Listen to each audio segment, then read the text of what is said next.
kažkurį vakarą tyrinėjau emocijas ir galvoju, visai įdomu ir smagu bus pasidalinti apie tai, kokias mes emocijas jaučiam, ypatingai neigiamas, ir pasigilinti į tai, kokias pasekmes sukelia tiek fiziniam, tiek energiniam lygmenį, tiek subtiliam lygmenį sukuria tam tikros neigiamos emocijos arba būsenos, kurias mes jaučiame. Tai tyrinėjau gailestį ir atjautą,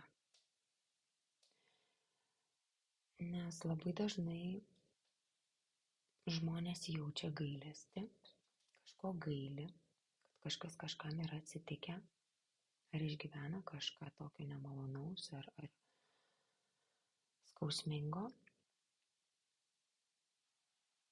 Ir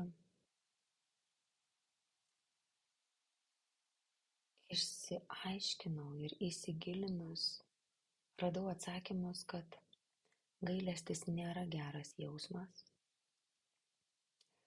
Gailestis yra lyg tokia užslėpta agresijos forma, lyg tokia, kaip nesutikimo su visata jausmas. Lyg kažkokios giluminės pretenzijos Dievui, kad kaip gali vykti kažkas tokio su žmogumi. Lyg mes nepritarėm tam, kas vyksta.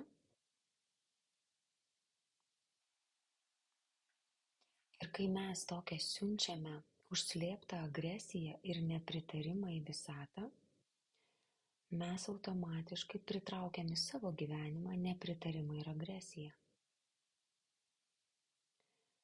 Tai iš tikrųjų reikia labai labai atsargiai su šituo jausmu sąveikauti, nes jausdami gailestį žmonėms pritrauksime į savo gyvenimą nemalonumą. Ir sakau tai iš patirties, nes esu tai patyrus.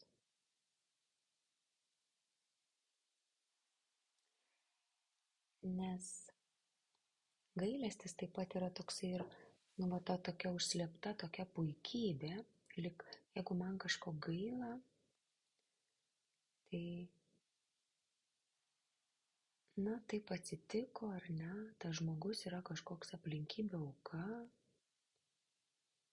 Ir gailėdami žmogaus dažnai žmonės galvoja, kad vargšelis, gaila, kad taip atsitiko, kaip jo gaila, kaip jam dabar bus.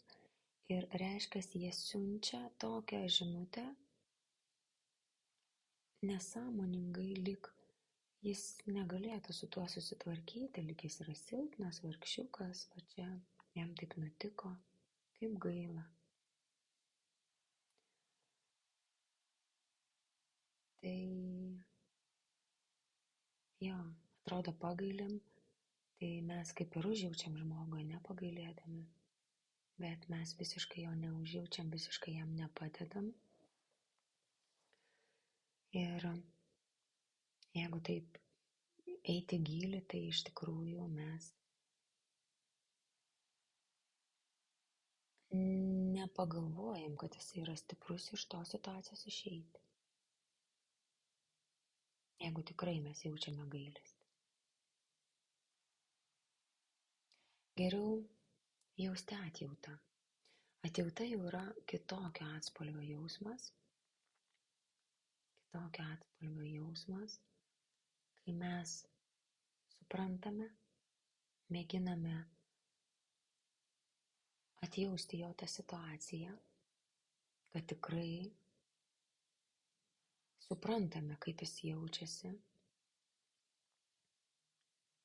kad tai sunku, suvokiame tai, kad tai nėra lengva, bet kadangi visatoje viskas yra dėsninga ir veikia priežasties ir pasekmės dėsnis, Tai kaip ir visas situacijas mes sukuriame patys. Kokios jos bebūtų, visos situacijos yra tam, kad mes išmoktume kažkokias savo pamokas. Ir atjausdami žmogų mes tikime, kad jis turi jėgų ir resursų savo patirtis praeiti ir išmokti pamokas. Tai su gailesčiu atsargiai, nes iš tikrųjų, kai jaučiame gailestį, mes siunčiame tokią užslėptą agresiją į pasaulį. Lyg nesutinkame, nepritarėme tam, kas vyksta. Ir tada į mus ta agresija sugrįžta.